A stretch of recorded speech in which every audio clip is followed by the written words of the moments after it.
মানে ঘুরতে ঘুরতে আজকে বিবেকানন্দ কলেজ মোড়ে এক কাকুর সঙ্গে দেখা। এই বয়সে কাকু দেখুন একটি ছোট্ট মাইক লাগিয়ে প্রচার করছে যে লেমন টি কফি।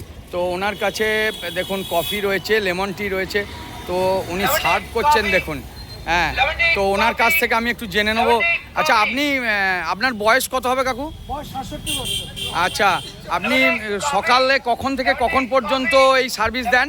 এটা ওই 8:30 থেকে 9টার মধ্যে থেকে বেলা 2টো, আবার 4টে থেকে রাত্রি 9টা।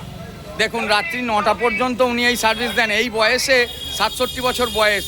তো ওনার বাড়ি বর্ধমান সেন্ট জেভিয়ার্স স্কুলের কাছে।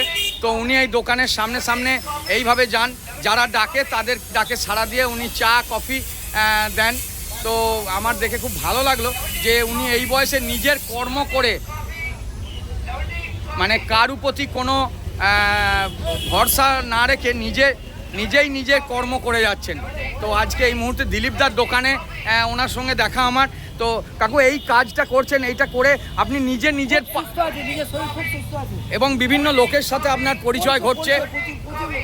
তো আপনি এই বয়সে যে করছেন, আমরা আশা করি আপনারা আশীর্বাদ করুন যাতে আপনাদের মতো কাজ আমরা করে যেতে পারি।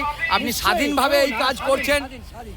দেখুন, আজকে এই মুহূর্তে কাকু এই যে ছোট্ট একটি ঠেলা গাড়ির মতো করেছেন এবং ওতে একটি ছোট্ট মাইক রয়েছে। এই মাইকে ওই আওয়াজ হচ্ছে, সেই আওয়াজ শুনে দোকানদাররা বা পথচারীরা এই ধরনের কফি বা চা খরচা। খুব ভালো লাগলো কাকু, একটু হাতটা মিলাই, খুব ভালো লাগছে। কাকু আজকে এই ধরনের কাজ করছেন, ভালো থাকবেন।